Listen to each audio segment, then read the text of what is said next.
first to bite. Number 45, John Morton, and number 18, Fonfor, came together hard in the S's, sending Fonfor into a 360-degree spin, flat spotting all four tires. That's Derek Bell with the number 86 Porsche 962. He watched as the two cars in front of him came together. He had to know that he might also be in trouble as a result of that, and he was right. He had to get on the brakes hard as the number 18 car spun in front of him, and only by staying cool and anticipating trouble did he avoid joining the fray as a victim. You know, the little cars of the Renault Cup Series are a bit slower than the GT prototypes, but they're a lot of fun nonetheless, and sometimes pretty dangerous. Driver John Williamson in the number 27 car found out the hard way. He was bent by turn 9 as the field accelerated onto the front straight. He had to be pretty shaken up, but he sprinted away. Tell me what happened exactly. You were riding in third place, making a move. It looked like you were running real strong, and all of a sudden it looked like maybe you got squeezed up against the wall. Well, what had happened was I had gotten on the inside of John Norris, and I worked my way out to the wall, and I thought I'd already passed him, and indeed I hadn't passed him, and you know, I apparently wedged him between myself and the wall, and there was no place for me to go except go head on in the wall, and I got like getting shot out in space, you know. In 1985 and 86, we covered the drivers of NASCAR as they tried to tame the Riverside Road Course. First victim, number 93, Norm Palmer, couldn't find his way out of turn 9 and found himself on the infield.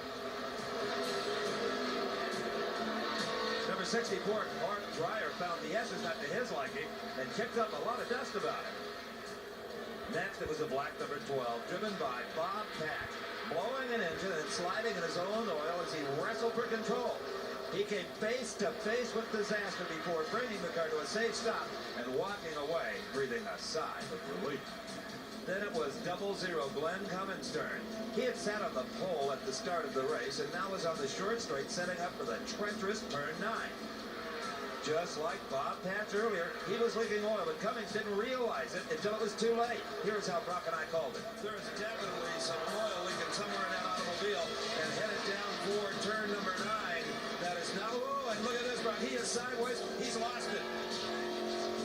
Into the fence at turn number 9, the most dangerous and fastest corner on this racetrack.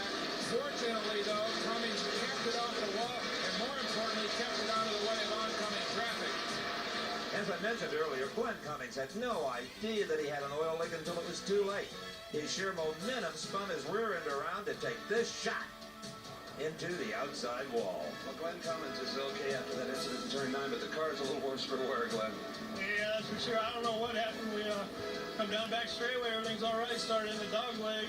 As you can see, the oil on the windshield, we covered it up, and I didn't know what was happening. Downshifted third, got him on oil, and just started sliding from there. Then turn 9 played its trump card on car number 7, driven by Richard Lack. Lack was in second place on the last lap when this happened. Car number 77 also had his day ruined. In the replay, we can see that Richard Lack in car 7 got his right front tire off of the racing surface, causing the rear end of his car to lose traction, and then turn 9 took over from there.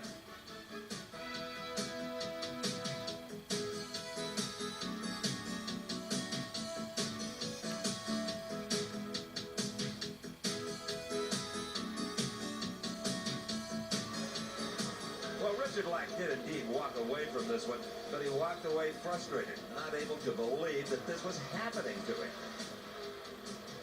In 1986, the SCCA Formula 2000 cars came to Riverside. Although light and maneuverable, they can get into trouble just as fast as the bigger cars. Curtis Farley in the yellow car and Carlos Pepita found this out the hard way in the S's.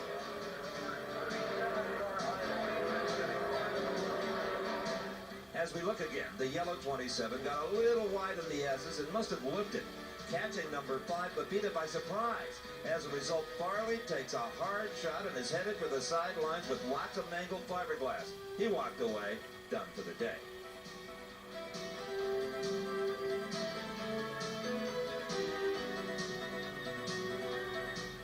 A little further south, between the cities of Los Angeles